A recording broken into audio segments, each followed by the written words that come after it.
Saudações, meus amigos. Eu sou o Vitor Barreto e hoje a gente vai falar de um assunto que é fundamental para a escola vantiliana: o mito da neutralidade. Não raro a gente encontra não cristãos polemizando esse aspecto da obra do holandês. Nas vezes que eu vi o não cristão questionando, eu notei, porém, um problema de grave incompreensão do pensamento dele, como um todo. O que é compreensível, dado que Van Til não andava longe de ser facilmente compreensível. Por exemplo, Van Til vai dizer que nem mesmo a lógica é neutra. Um estudante de filosofia vai arrancar os próprios cabelos escutando isso. Mas é isso mesmo. Van Til ensina que nem mesmo a lógica é neutra. Acontece que se você não entender a metafísica vantiliana, especialmente no que diz respeito à distinção criador-criatura, que eu vou tratar aqui no canal no futuro, você não vai entender por que Van Til diz que a lógica não é neutra. Eu estou dando esse exemplo para vocês perceberem que há sim certas complexidades envolvendo esse tema. É um tema de consequências amplas que vão além da epistemologia. Por exemplo, existe educação neutra? Existe ética neutra? A questão da neutralidade envolve todos os aspectos da vida e da sociedade e tem muito a ver com a própria modernidade, que adotam a postura de neutralidade religiosa. Como nós veremos, neutralidade é ainda um tema que não diz respeito somente à epistemologia, mas à teologia, à metafísica, à ética e à antropologia também.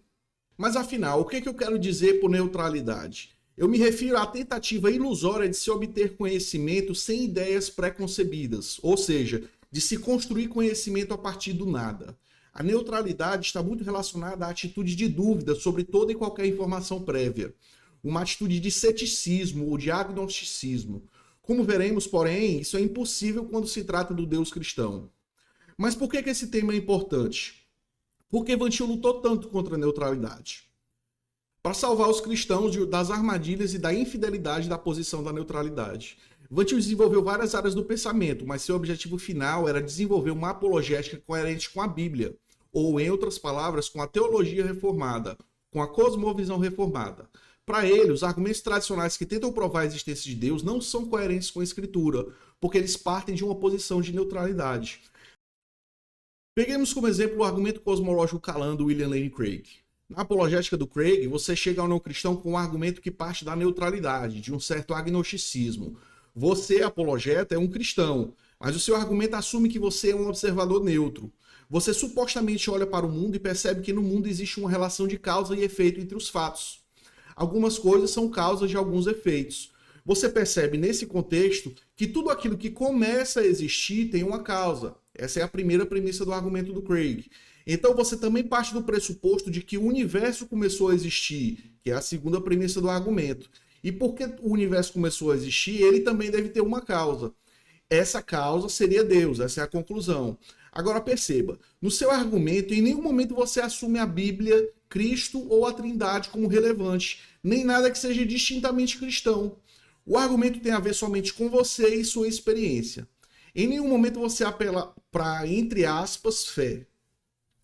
Perceba por causa disso que está implícito nesse argumento uma certa pressuposição sobre a relação entre fé e conhecimento adquirido pela experiência. De alguma forma, as premissas queridas pela fé, aquelas fornecidas pela Bíblia, não são válidas como argumento. Elas não são crença justificada. Somente as informações adquiridas pela experiência são racionalmente válidas. O não cristão vai dizer para você, você não pode construir um argumento pressupondo a verdade do cristianismo desde o princípio. Isso seria raciocínio circular. Então você tem de ser neutro, religiosamente neutro. Aí é que entra a grande polêmica de Van Til, né? Que vai entrar num argumento circular que eu vou tratar em outro vídeo. Vou tratar aqui somente da neutralidade, certo? Então Van Til não aceita essa visão essa relação entre fé e conhecimento por experiência. Para Van Til, a fé é fundamental para a razão. A fé é a base da razão. Seja ela a fé cristã, uma fé pagã ou humanista, a razão humana nunca é neutra. Ela sempre tem um pressuposto religioso. E isso é uma construção que foi feita dentro da filosofia cristã, não foi feita de uma hora para outra, não é sequer invenção de Van Til. Eu quero abrir aqui esse parênteses para dizer que antes que alguém me pergunte, que existe sim um certo nível de concordância entre Van Til e Doivert nesse tema. Doivert foi mais profundo e refinado que Van Til na crítica à neutralidade e à autonomia. Mas eu não sou especialista em Doivert e eu não pretendo aqui fazer uma exposição do argumento dele. Eu posso, no máximo, citar como exemplo o fato de que, segundo Doivert, nem mesmo Aristóteles era religiosamente neutro. Doivert identificou o motivo religioso forma matéria dos gregos, em geral, como conflito entre as antigas religiões da natureza grega e a nova religião cultural grega. Eu creio que isso é suficiente para vocês terem uma noção da abordagem do Doivert, que Van Til ratifica. Eu aqui vou tratar apenas da argumentação estritamente vantiliana a respeito desse assunto. É importante, então, a gente perceber que, para Van Til, não existe uma divisão entre fé e razão, como existe na modernidade, onde a fé é relegada para a esfera daquilo que é subjetivo e particular, enquanto a razão autônoma, isto é, a razão que não recorre à revelação de Deus, lida com a esfera daquilo que é objetivo e científico. Não, de forma nenhuma. Para Van Til, as premissas cridas pela fé são assumidas como crença justificada, como conhecimento genuíno e aceitável, racional e válido. No futuro eu pretendo fazer um vídeo explicando isso melhor, né? Esse aspecto da epistemologia vantiliana, em que a Bíblia ela é assumida como sendo informação fidedigna, como conhecimento verdadeiro, certo? Agora, diante de tudo isso que eu acabei de dizer, alguém pode perguntar, mas Vitor, a neutralidade não é o estado natural da mente humana? Como é que a gente pode esperar que o não cristão pressuponha a verdade do cristianismo, que ele sequer conhece, a fim de levar a sério os nossos argumentos? Não deve o apologeta, em vez disso, colocar-se na posição de neutralidade, que é natural ao não cristão, para, a partir da neutralidade e da experiência, que são comuns a ambos, demonstrar a existência de Deus? Percebam que é exatamente isso que a apologética tradicional faz. Ela abandona temporariamente sua fé e assume a posição do não cristão. E eu respondo a todas essas perguntas com outra pergunta. Por acaso a natureza está em seu estado original ou ela foi afetada pela queda? Diante dessas duas perguntas que eu fiz, algumas pessoas podem ficar desapontadas. Eles podem dizer, ah não, Vitor, esse papo de novo não. Eu já vi pessoas dizerem isso e isso não quer dizer nada. Então, para aquelas pessoas que tiveram esse sentimento de desapontamento, eu garanto que a minha explicação vai ser melhor e mais profunda do que a que geralmente é dada, quando é dada. Muita gente simpática a Van Til, na verdade, não entende realmente a interpretação de Van Til sobre os efeitos noéticos do pecado.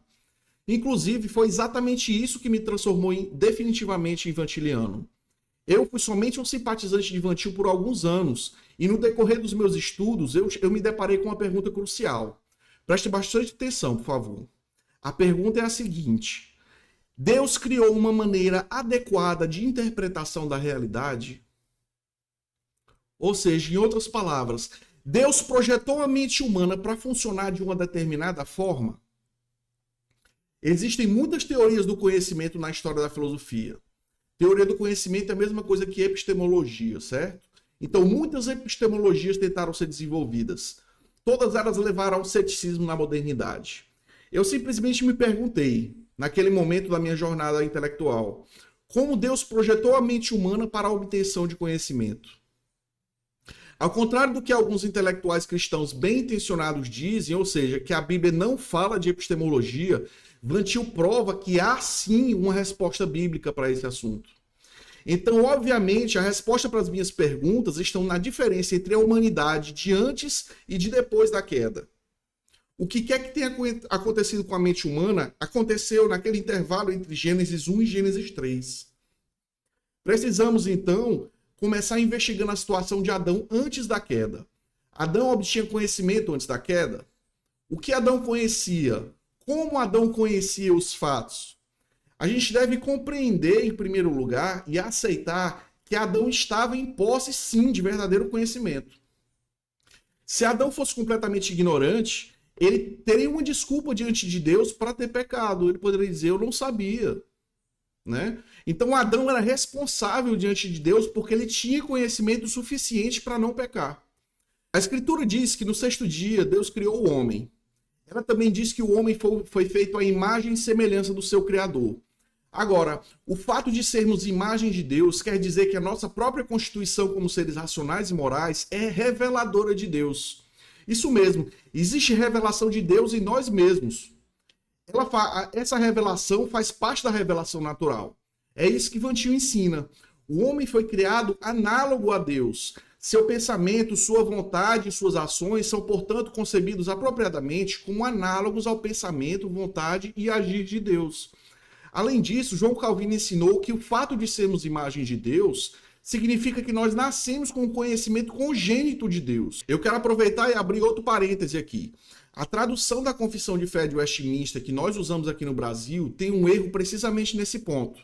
No capítulo 4, item ponto 2, né, a nossa tradução diz: depois de haver feito as criaturas, Deus criou o homem, macho e fêmea, com almas racionais e imortais, e dotou-as de inteligência, retidão e perfeita santidade, segundo a sua própria imagem, tendo a lei de Deus escrita em seus corações, etc. Mas a confissão de fé original, perceba aqui que a nossa confissão usa o termo inteligência, certo? Para descrever a imagem de Deus no homem. Mas a confissão de fé original traz outro termo que foi erroneamente traduzido como inteligência. Ela diz: After God had made all the creatures, he created man, male and female, with reasonable and immortal souls, endued with knowledge, righteousness and true holiness. A palavra original usada no lugar de inteligência é knowledge. Knowledge significa conhecimento. Ou seja, o homem ele foi criado com conhecimento de Deus implantado em sua mente. Isso é muito importante para a gente. Eu estou trazendo esse parêntese para vocês entenderem que a obra de Ivantil ela é confessional. Ela é toda baseada nas confissões, certo? Então, o ser humano foi criado com conhecimento implantado na própria mente. Agora, fechando os parênteses e voltando para onde a gente estava, a gente pode entender que o homem tinha um conhecimento de Deus em sua própria constituição. Além disso, tinha um conhecimento de Deus que vinha de todos os fatos ao redor de si mesmo. Romanos 1 ensina que Deus revelou-se ao ser humano em todos os aspectos do universo desde a criação do mundo. Vejamos Romanos 1:20. Porque as suas coisas invisíveis, desde a criação do mundo, tanto o seu eterno poder como a sua divindade se entendem e claramente se veem pelas coisas que estão criadas, para que eles fiquem inexcusáveis. Fecha aspas. Ou seja, desde a criação do mundo, ou seja, desde a criação de Adão, desde Gênesis 1, existe revelação natural. No entanto, diferentemente do homem pós-queda, como Paulo ensina no mesmo capítulo do livro de Romanos, Adão não suprimia esse conhecimento de Deus que vinha dos fatos. Ou seja, Adão olhava para os fatos ao redor dele, para o jardim, para os animais, e ele via a revelação de Deus em tudo. Mais do que isso, além dessa revelação natural que existe dentro do homem e fora do homem nos fatos criados, Deus estabeleceu uma comunicação direta com Adão. Adão andava e conversava com Deus em relacionamento íntimo. Isso significa que, além da revelação natural com a qual o homem lidava, e imediatamente vinculada a ela, houve uma revelação sobrenatural pré-redentiva de Deus para o homem. Nós cremos que a Bíblia é a revelação pós-queda e redentiva, porque aponta para Cristo e para o plano de redenção de Deus. Então, antes da queda, Deus estabeleceu uma comunicação pré-redentiva com Adão. Nessa comunicação, como a gente vê em Gênesis 2, Deus falou diretamente com o ser humano para instruí-lo com respeito ao uso que ele deveria fazer dos fatos do mundo. Deus identificou explicitamente sua vontade para o homem e para a história. O homem estava em posse do conhecimento de Deus, de seu caráter e de sua vontade. Ele estava em posse de conhecimento dos fatos e do que fazer com os fatos. Essa revelação sobrenatural pré-redentiva, então, dizia respeito à relação que o homem teria com Deus e com o universo. O homem, por tudo isso, vivia num ambiente totalmente revelador. Ou, para usar um termo, um neologismo aqui baseado numa palavra em inglês que Ivantil usa, revelational, eu vou usar o termo aqui revelacional. O homem vivia num ambiente totalmente revelacional. Todos os fatos do universo eram e continuam sendo reveladores de Deus. A partir de agora, eu vou ler um trecho de um artigo que eu escrevi anos atrás e eu nunca publiquei. Abre aspas. O homem também estava em posse de verdadeiro autoconhecimento. A revelação natural de Deus estava dentro do homem, bem como era sobre o homem. Se o homem pensasse sobre sua origem, ele naturalmente chegaria à conclusão correta de que fora criado por Deus. Tal pensamento de si mesmo seria revelacional, pois Deus pôs sua verdade na mente do homem. Esse conhecimento não era de qualquer forma isolado. Até mesmo a autoconsciência de Adão envolvia o conhecimento de sua relação com Deus e com os fatos da natureza. Tudo que o homem sabia de si mesmo tinha relação com seu Criador e com o divino plano para seu futuro. Adão sabia ser uma criatura de Deus, imago Dei, com a tarefa de ser jardineiro e mordomo do universo para a glória de Deus. Aí eu quero que vocês prestem atenção nesse pedaço. Tal conhecimento só se tornou possível por causa da revelação sobrenatural de Deus. Ou seja, o autoconhecimento de Adão dependeu da revelação sobrenatural de Deus, dependeu da palavra de Deus, da comunicação que Deus estabeleceu com Adão. Adão não chegou e se olhou no reflexo num rio, né, para saber quem ele era. Ele não precisou olhar para dentro de si, ele se interpretou, ele interpretou a si mesmo, ele conheceu a si mesmo a partir da comunicação que ele estabeleceu com Adão, com Deus, desculpe. Então, continuando. O homem estava em posse de verdadeiro conhecimento dos fatos do universo. Ele sabia que todas as coisas foram criadas por Deus, que estavam debaixo de sua providência e que eram ordenadas a um divino propósito, exaustivamente conhecido apenas pelo próprio Deus. Até então, Adão interpretava a natureza corretamente. Ou seja, antes da queda, Adão interpretava a natureza corretamente. Jamais passaria por sua mente a ideia de que algum animal ou planta ou qualquer outro objeto existiria a parte do ato criativo e do plano de seu Criador. Por exemplo, digamos assim que apareceu uma aranha, Deus mostrou uma aranha para Adão e Adão achou a aranha estranha e pensou, não, isso não pode ter sido criado por Deus, isso já existia. Né? Deus é muito bom para criar um animal feio assim. É claro que a feiura é pós-queda, tá? Eu estou só brincando com vocês. Então, isso nunca passaria pela cabeça de Adão. Ele não estudava a natureza por meio de observação e experimentação, sem conexão com a comunicação sobrenatural positiva que ele recebeu de Deus. Continuando aqui o artigo. Esse conhecimento dos fatos do universo também não era isolado. Ele tinha uma relação com o conhecimento que o homem tinha de si mesmo e com o conhecimento que ele tinha de Deus. A Adão foi dada a tarefa de sujeitar a natureza e os animais. Novamente a ênfase aqui. Tal conhecimento também só foi possível por causa da revelação sobrenatural de Deus. Ou seja, o conhecimento que Adão tinha dos fatos e o conhecimento daquilo que Adão faria dos fatos dependia do conhecimento que ele tinha de Deus. Não era algo que Adão simplesmente chegava na posição de neutralidade e olhava para os fatos e descobria o que os fatos eram. Então, em quarto lugar, continuando aqui o artigo, em quarto lugar, tendo conhecimento de sua relação com Deus e com os fatos criados, incluindo o plano de Deus para o seu futuro, o homem estava em posse do verdadeiro conhecimento do pacto entre Deus e ele. Esse conhecimento, naturalmente, não poderia ser isolado. O autoconhecimento de Adão, o conhecimento do Criador, o conhecimento do mundo ao seu redor, envolviam o conhecimento do pacto. O homem também tinha que lidar com todos os fatos da natureza pactualmente. Os fatos do mundo criado eram, aos olhos de Adão, um campo de operação onde ele reagiria ao pacto com seu Criador. O homem não poderia estar consciente de si mesmo sem estar consciente de sua responsabilidade em administrar a si mesmo e a todas as coisas para a glória de Deus. A consciência dos objetos e do eu no tempo significava a consciência da história em relação ao plano de Deus por trás da história. Aquilo que Adão sabia de si mesmo trazia consigo a consciência da presença de Deus como aquele para quem ele tinha uma grande tarefa a desempenhar. Esse conhecimento, assim como os outros conhecimentos, ou seja, o conhecimento do pacto, só se tornou acessível ao homem graças à revelação sobrenatural de Deus. Então, o conhecimento que Adão tinha de tudo se relacionava ao conhecimento do pacto também, né? Era um conhecimento que ele se entrelaçava.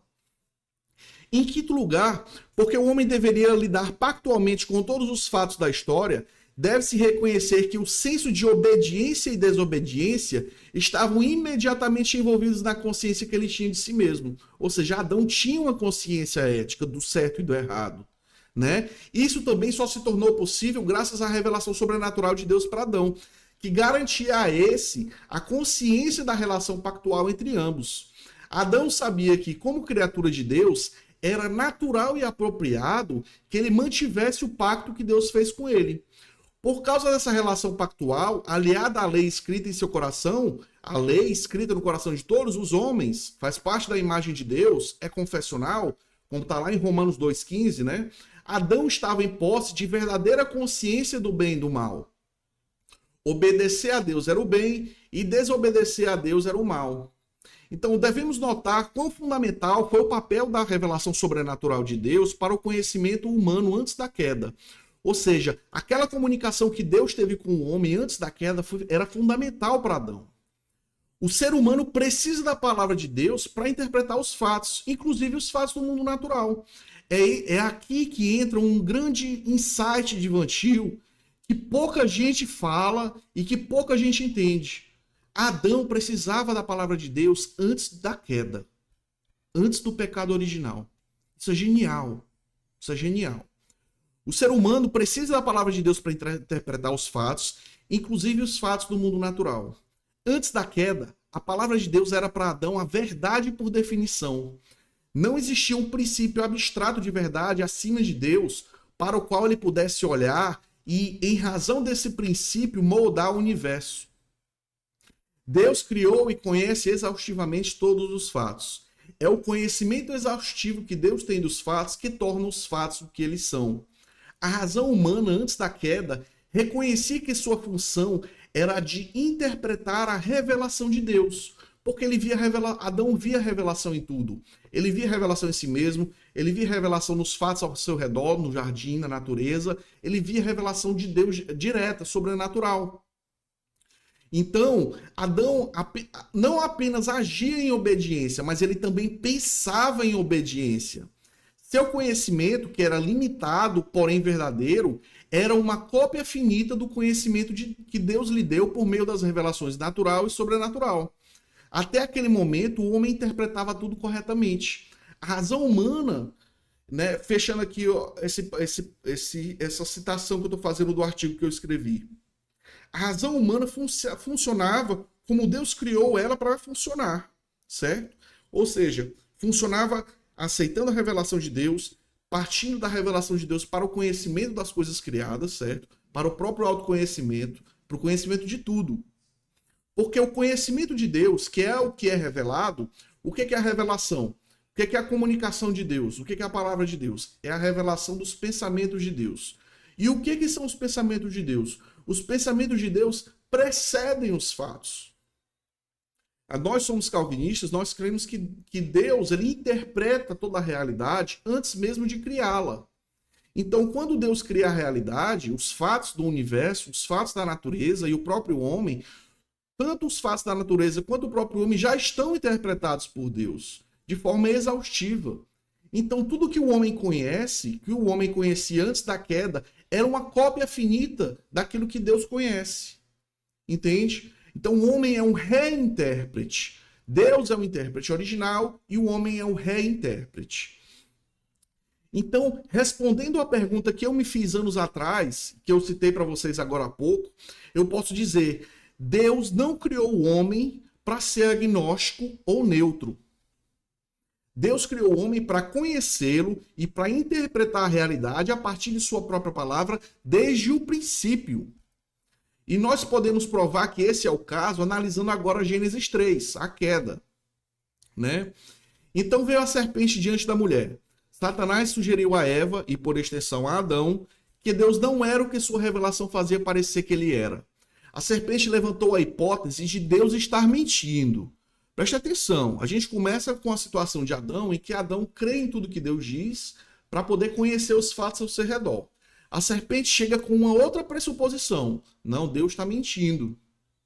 Então, Deus seria, na verdade, segundo a suposição da serpente, né, um carrasco a manter cativo o primeiro casal, para impedir que ambos atingissem seu verdadeiro potencial, ou seja, ser como Deus. Então, Deus havia dito que pela obediência viria a morte. A serpente disse que pela desobediência viria o quê? A deificação. A serpente disse ao homem que a palavra de Deus não era verdadeiro conhecimento ou crença justificada, para usar um linguajar mais filosófico.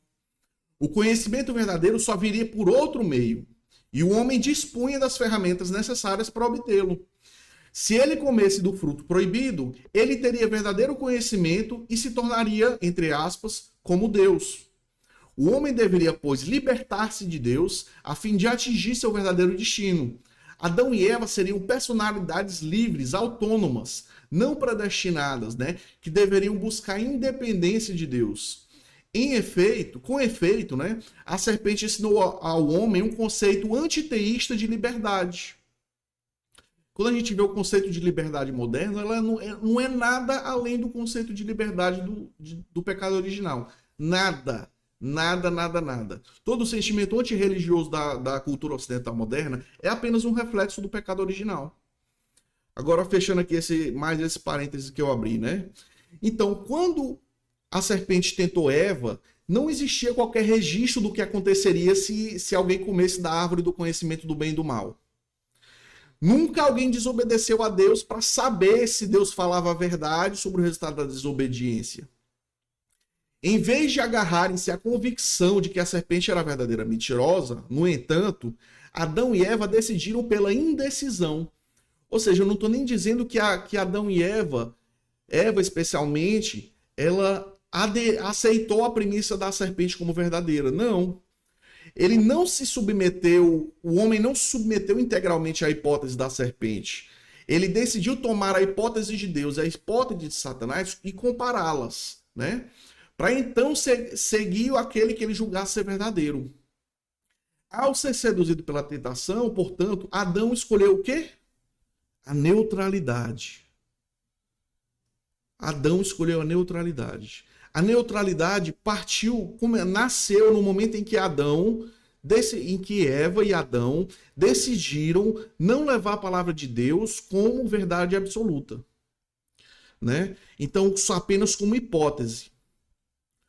A serpente pediu ao homem que não obtivesse qualquer informação sobre o curso dos fatos temporais, ou seja, sobre o que aconteceria se eles comessem do fruto proibido, de qualquer outra fonte além de sua própria mente. Olha como a situação epistemológica está mudando. Adão pressupôs ser capaz de chegar à verdade sobre os fatos através do uso de seus poderes racionais, que foram dados por Deus, explorando, analisando e explanando conforme sua lógica e experiência, sem precisar de Deus e de sua palavra como referência. Só seria válido, depois da tentação, né? Só seria válido o conhecimento adquirido de forma neutra, pela própria experiência, sem os pressupostos dados da revelação. O homem estabeleceu sua própria razão como intérprete válida e não preconceituosa de Deus e do mundo. Quando Adão e Eva decidiram testar Deus, eles, na verdade, colocaram a própria razão como juíza de Deus. Não, a minha razão vai conhecer a Deus independentemente daquilo que Deus fala sobre si mesmo, né? Olha a gravidade da situação. Então, como a gente pode ver, essa neutralidade, ela não é de forma nenhuma neutra. Então, o homem estabeleceu sua própria razão como intérprete válida e não preconceituosa de Deus e do mundo. Ou seja, quando Adão e Eva decidiram colocar a palavra de Deus à prova, eles decidiram que não, a minha própria razão, a minha própria experiência vai descobrir quem Deus realmente é, independentemente daquilo que Deus disse de si mesmo. Ou seja, Adão criou teologia. Adão e Eva criaram teologia. Só que uma teologia sem a palavra, a partir da própria experiência, né? Então, isso tudo é uma nova epistemologia que está nascendo, né? Na queda, Adão desenvolveu uma nova teoria do conhecimento. Então, essa neutralidade não era de forma nenhuma neutra. Ela significou, na prática, uma negação da absolutez epistemológica de Deus. A atitude de neutralidade foi baseada na negação. Nenhum conhecimento advindo da revelação de Deus poderia ser considerado válido. Apenas aquilo que o homem conhecesse autonomamente poderia ser considerado como justificado. Então, por autonomia epistemológica, que é algo que é muito relacionado à neutralidade epistemológica, elas duas andam sempre juntas, né? A gente se refere à suposta habilidade de se obter conhecimento sem Deus e sem a revelação. Então, Adão e Eva se tornaram autônomos. Esse é o linguajar vantiliano. Isso significou que todo o conhecimento que o homem possuía antes de ser abordado pela serpente era inválido. Não era verdadeiro conhecimento. A gente viu agora há pouco que a situação original de Adão era de estar em posse de conhecimento. Mas a serpente convenceu Adão de que ele não tinha conhecimento nenhum. Adão, então, no momento em que ele aceita a premissa da serpente e se torna neutro, no momento em que ele coloca a palavra de Deus apenas como uma hipótese, ele se tornou um supressor da verdade de Deus. Ou seja, aquela supressão da verdade que Paulo fala em Romanos 1, começa aqui também no Éden. Adão teve que negar que a natureza é reveladora de Deus, teve que negar a palavra de Deus, teve que negar que a sua própria autoconsciência era reveladora de Deus. Então vou fazer duas perguntas aqui para vocês. Primeira pergunta. Não fica claro, diante de tudo isso que a gente viu, que a Bíblia fala sim de epistemologia, que ela fala de teoria do conhecimento? Tem tudo a ver com conhecimento. O pecado original tem a ver com conhecimento. Com uma teoria do conhecimento, com como você vai conhecer os fatos, como você vai conhecer o futuro, como você vai conhecer o seu destino, como você vai conhecer quem você realmente é, como você vai conhecer Deus. Né? Então envolve aí antropologia, teologia, escatologia, ciência da natureza, tudo está envolvido ali em Gênesis 3, tudo. Isso é tão óbvio, a própria Bíblia deveria ser prova suficiente de que Deus tem tudo a ver, a religião cristã tem tudo a ver com epistemologia. A própria existência da Bíblia tem a ver com isso. Certo. Segunda pergunta. Não é precisamente a neutralidade, esse, entre aspas, estado natural da mente humana depois da queda? Por causa de Adão, todos nós nascemos com uma epistemologia pós-queda. Nós nascemos religiosamente neutros, suprimindo o conhecimento de Deus e, por consequência, o conhecimento dos fatos. Quando a gente se converte, há uma conversão também na nossa mente. Nós deixamos de ser epistemologicamente autônomos e passamos a ser epistemologicamente obedientes a Deus. Van Til ensina isso. Existem 3 epistemologias. A epistemologia adâmica pré-queda, que não existe mais, né? Porque Adão já passou. A epistemologia pós-queda, que é a que a gente herda pelo pecado original. E que é a epistemologia do homem natural. E a epistemologia regenerada, que é a epistemologia que todo cristão tem. Então, foi exatamente em relação a isso que eu estou dizendo que Stoker, que era um filósofo sul-africano que morava na Holanda, escrevendo a Van Til, disse, abre aspas, com tudo isso, você nos deu uma contribuição muito significante para uma teoria cristã do conhecimento. Sua própria abordagem do conhecimento adâmico, não regenerado e regenerado, formam corretamente um tema grandioso e uma contribuição muito significante, bem como original, para uma teoria cristã do conhecimento. Ou seja, Stoker reconheceu que Van Til contribuiu para a epistemologia cristã, que Van Til deu uma contribuição original. Ou seja, a gente não pode agora... As pessoas querem voltar atrás no tempo sem entender Van Til, achando que, não... porque Van Til foi contra a tradição. Em primeiro lugar, deixem as falácias de lado. Vamos para os argumentos, certo? Então, você tem primeiro que entender Van Til para você dizer se ele está certo ou errado, certo? É assim que se faz. É com argumento bíblico. Não é com falácia de apelo à tradição. Não é com falácia de falsa associação. Van Til era kantiano. Van Til não era kantiano coisa nenhuma. Quem fala isso não entende nada de Van Til e não entende nada de Kant também. Quem fala isso. Certo?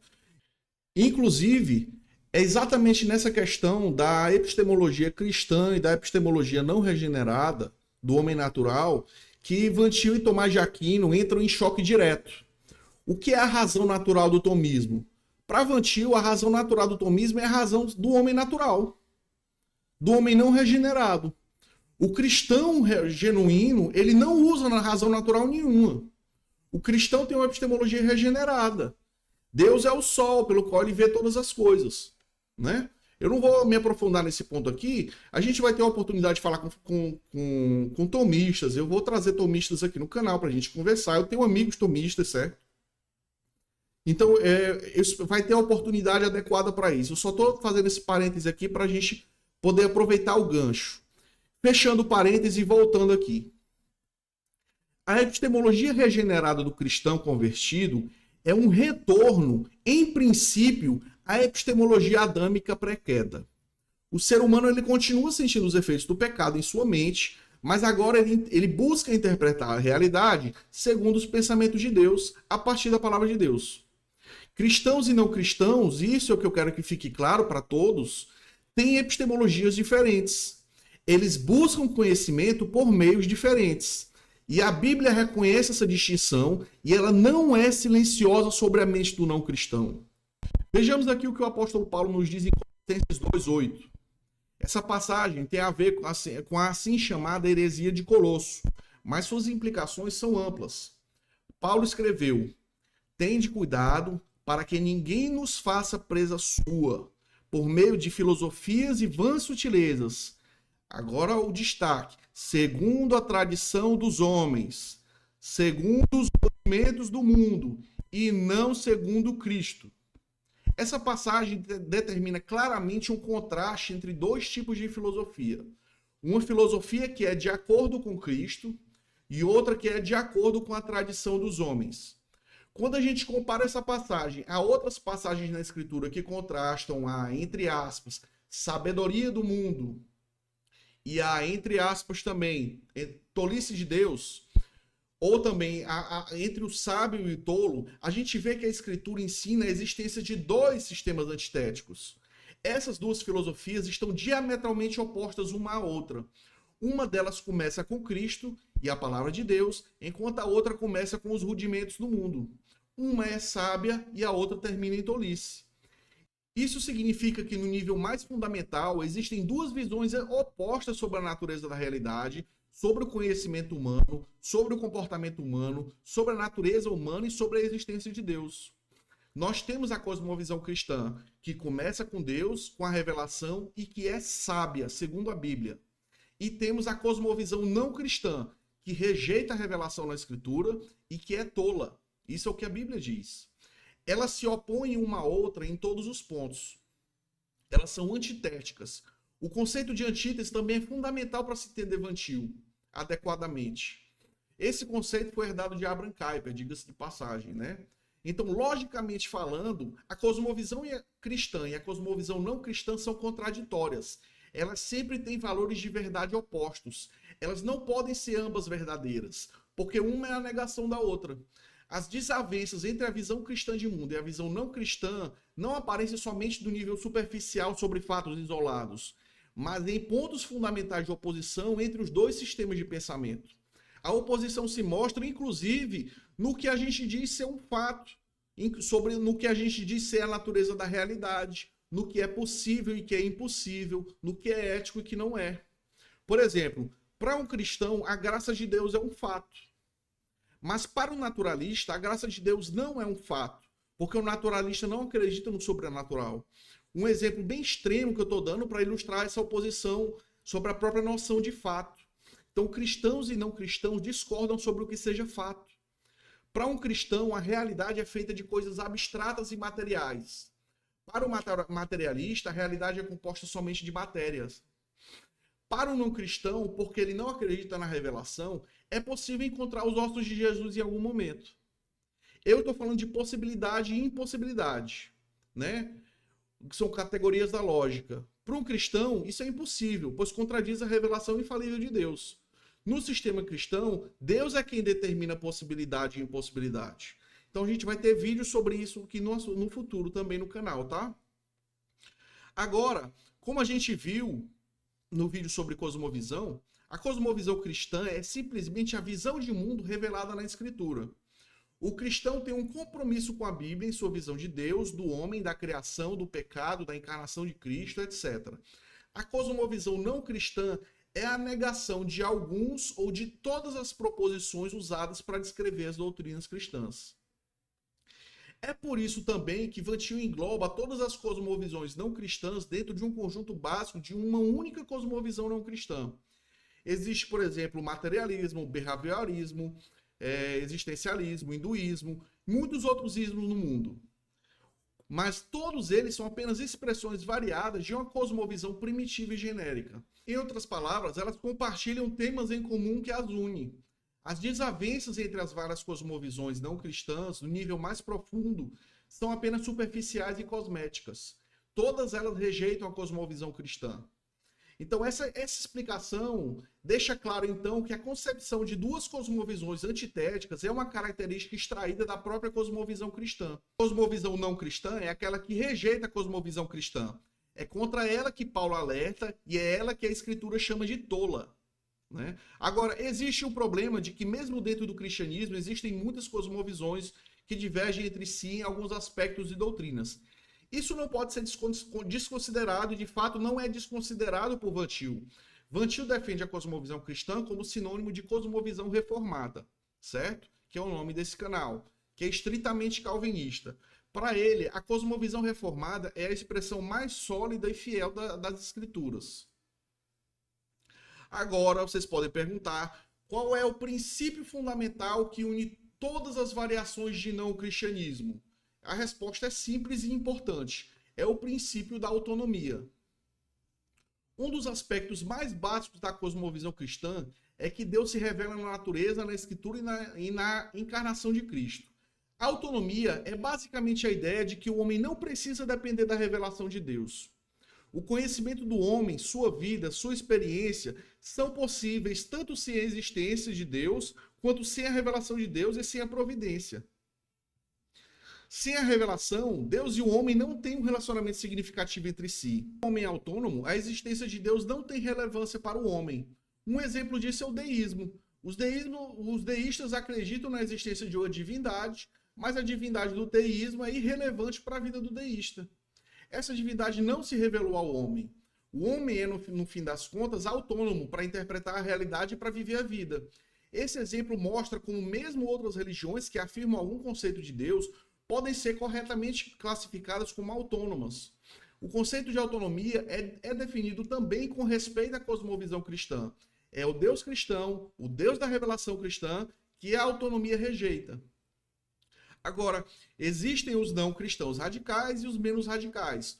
Os radicais negam a existência de Deus. Os menos radicais substituem o Deus triuno, revelado nas Escrituras, por algum Deus criado pela imaginação humana.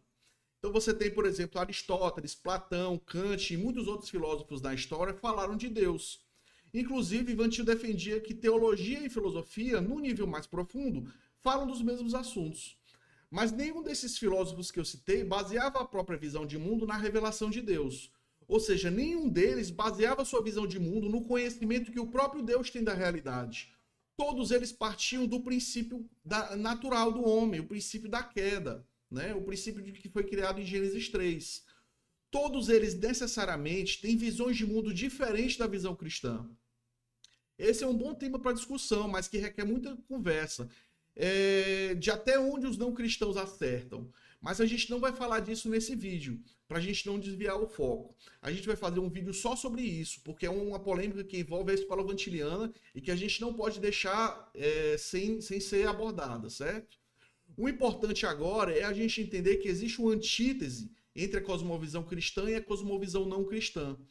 Quando um cristão, mesmo com a boa intenção de fazer apologética, assume a neutralidade, ele está assumindo a posição que a Escritura chama de tola. Ele está raciocinando de um jeito que Deus não criou a mente humana para raciocinar. O correto, o ético, é raciocinar a partir da palavra de Deus. É a própria Bíblia que diz em Provérbios 1:7 que o temor do Senhor é o princípio do conhecimento. Nós começamos a ter conhecimento com o temor do Senhor. O sábio começa com Deus e com sua palavra. O tolo começa com os rudimentos do mundo. Em Colossenses 2:3, Paulo, escrevendo a respeito da mesma heresia de Colosso, diz que em Cristo, abre aspas, estão escondidos todos os tesouros da sabedoria e da ciência. Para nós, vantilianos, Cristo é o começo da sabedoria. Nós começamos por Cristo para entender a realidade. Para a apologética tradicional, Cristo é o resultado de uma sabedoria que começa a partir da neutralidade e da autonomia da razão humana. Apenas uma dessas posições está de acordo com a Bíblia.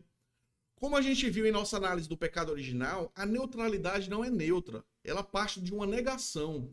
Ela tem pressupostos que são antitéticos aos pressupostos cristãos. Para o cristão, ou melhor, mais especificamente para nós vantilianos, o ser humano precisa da Bíblia para conhecer corretamente os fatos ao seu redor. Nós pressupomos que o homem é epistemologicamente dependente da palavra de Deus. Isso envolve ainda uma metafísica específica, sobre a qual ainda tratarei aqui no canal, né, que entende que a realidade é formada por dois níveis de existência: o nível não criado de Deus e o nível das coisas criadas. Van Til entendia, por isso, que existe uma distinção criador-criatura. Isso também você vai ver repetidamente sendo citado por Van Til, né? Essa distinção criador-criatura. Por causa dessa distinção, o que Deus pensa sobre a realidade torna a realidade aquilo que ela é. A palavra de Deus, então, não é meramente correspondente aos fatos do universo, como se os fatos do universo fossem de qualquer forma independentes de Deus. Não, é o conhecimento de Deus que constrói os fatos, né? Então, em um sentido, a palavra de Deus é construtora dos fatos, porque a palavra de Deus vem dos pensamentos de Deus que precedem os fatos. No cristianismo, portanto, a racionalidade de Deus precede os fatos. Para o não cristão, o quadro é diferente. Ele acredita que a realidade tem apenas um nível, em que ele pode até crer na possibilidade da existência de uma divindade. Mas essa divindade está abaixo de um quadro metafísico mais amplo, onde, por exemplo, Deus teria que supostamente prestar conta às leis da lógica humana. Digamos assim, um quadro não cristão é aquele que diz que as leis da lógica humana elas existiram eternamente junto com Deus. Ou seja, Deus, para se conhecer, ele teria que se submeter a uma lei abstrata da lógica que existiria a parte dele. Isso não é bíblico. Isso não é bíblico. A Bíblia diz que Deus criou todas as coisas visíveis e invisíveis, incluindo a lei da lógica. É claro que eu não estou aqui falando que Deus é ilógico, nem que Deus pode agir ilogicamente. Estou falando que a lógica humana é uma criação de Deus, certo? E ela corresponde à coerência interna de Deus. Essa é um tema, digamos assim, muito polêmico, principalmente com os clarkianos, que eu vou tratar também num vídeo aqui no canal no futuro, certo? Eu não vou tratar agora, que eu só estou pincelando para vocês conhecerem e saber que a gente vai tratar de tudo aqui sem medo.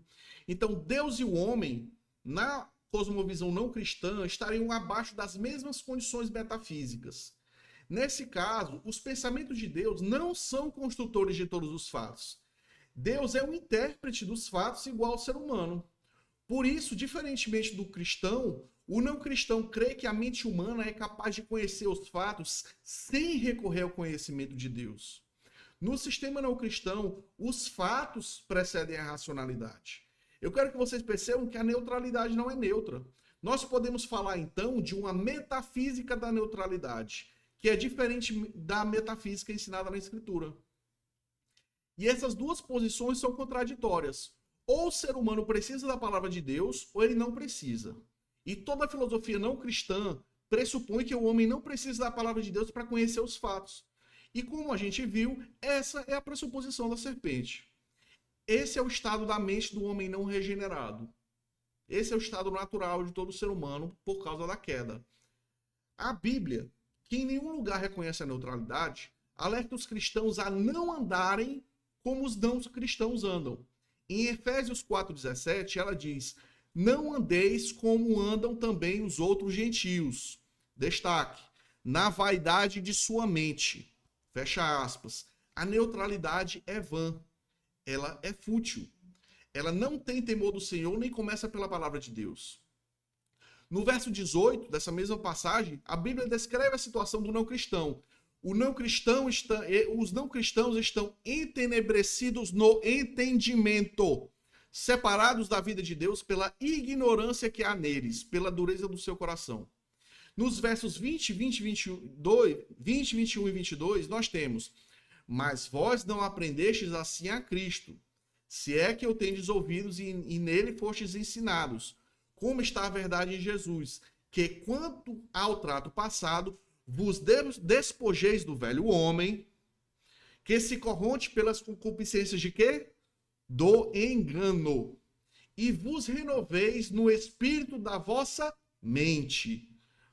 Né? Quando a gente traz, depois que a gente analisa o pecado original, essas passagens elas ganham um outro tom, não é?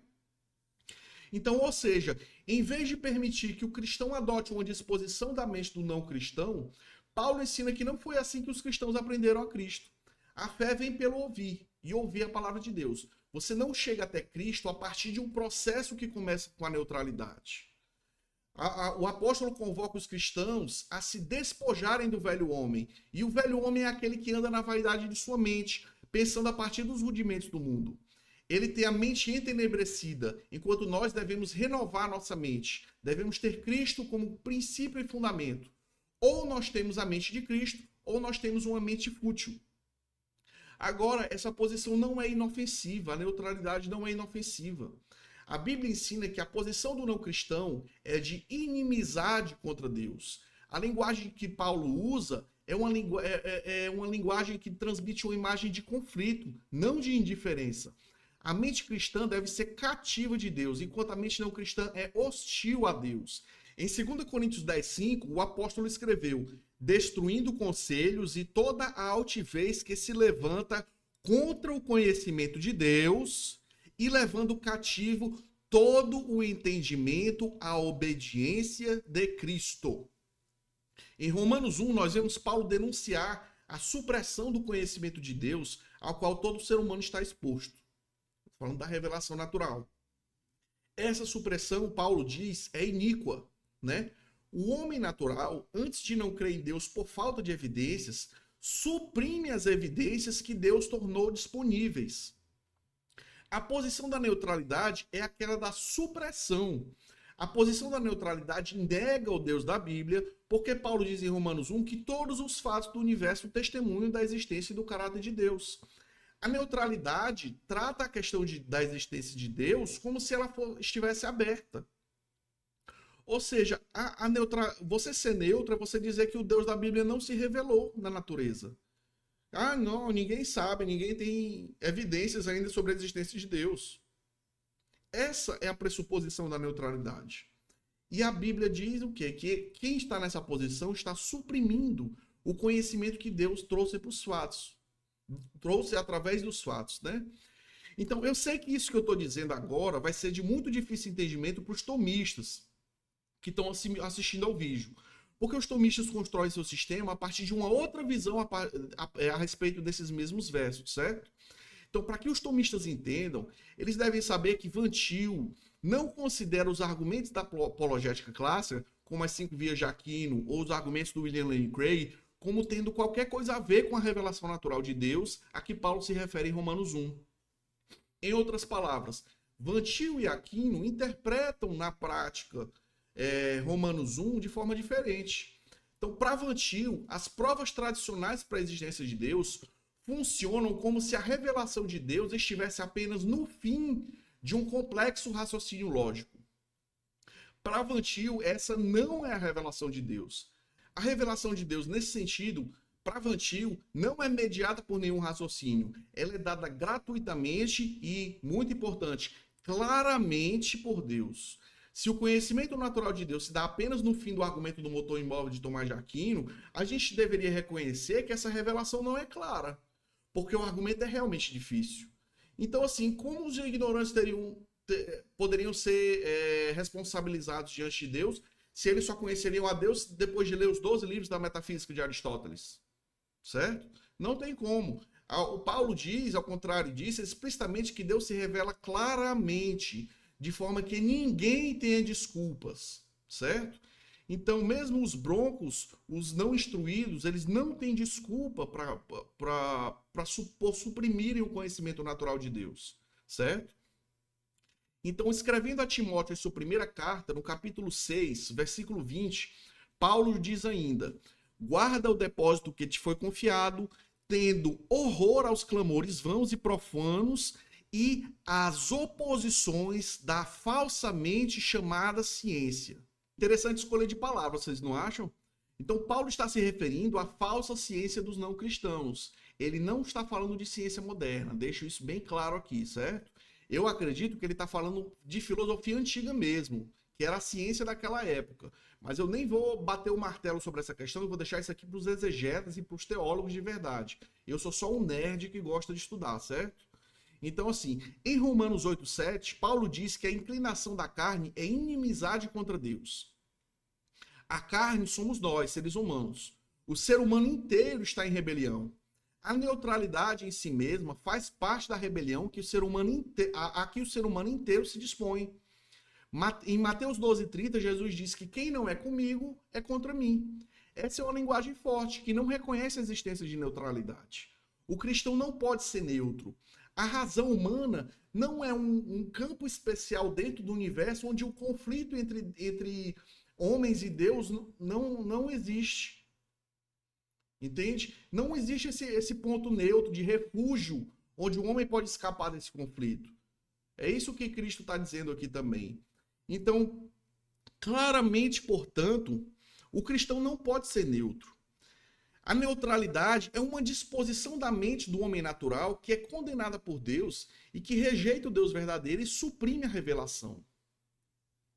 Em outras palavras, nós podemos dizer que a neutralidade é imoral, é antiética. Até aqui nós já falamos de teologia, metafísica, epistemologia e antropologia. Agora nós vamos falar de ética. Ou seja, com isso aqui eu vou fechar o quadro das disciplinas que englobam a cosmovisão, certo? Que tem a ver com a cosmovisão. Com o pecado original, Gênesis 3, em Gênesis 3, Adão e Eva criaram uma nova cosmovisão. A cosmovisão não cristã nasce em Gênesis 3, certo? Então, uma descoberta fundamental de Van Til é precisamente essa relação entre epistemologia e ética. Interpretar a realidade corretamente faz parte do pacto entre Deus e os homens. Quando Eva pecou, ela necessariamente quebrou o pacto, a lei de Deus.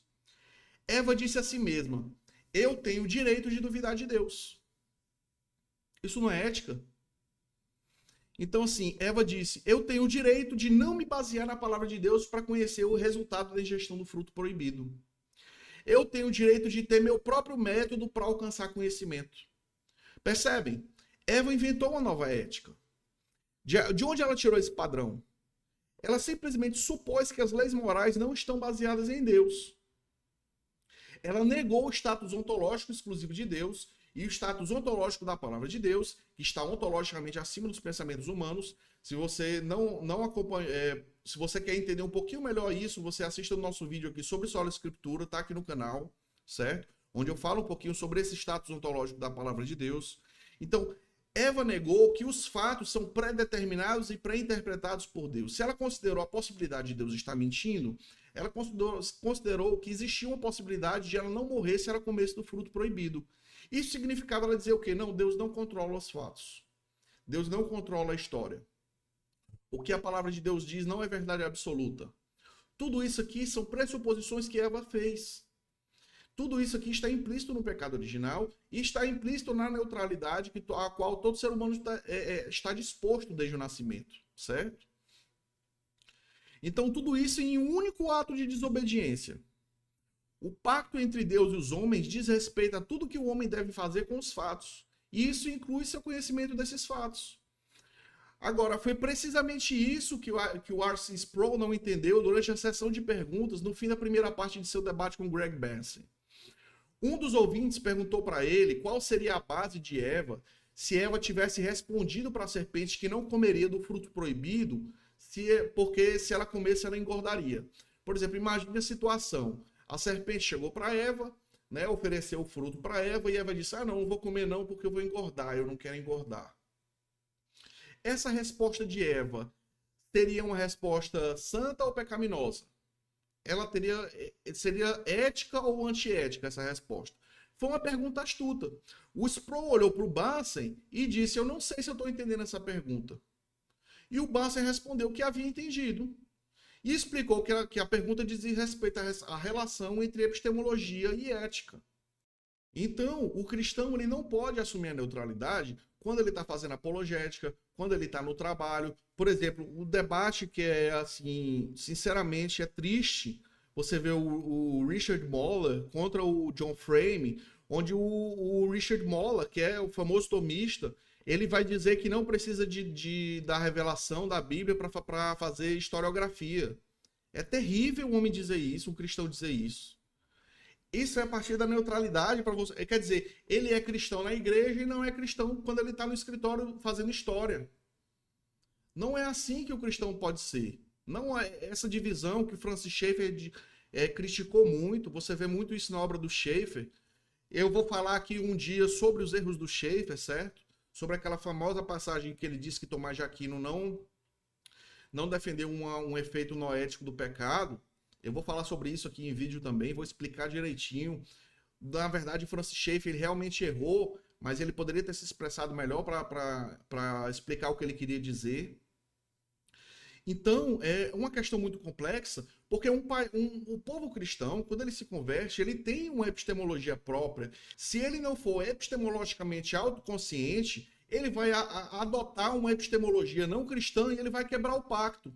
Foi exatamente isso que aconteceu na Europa. A Europa era cristã.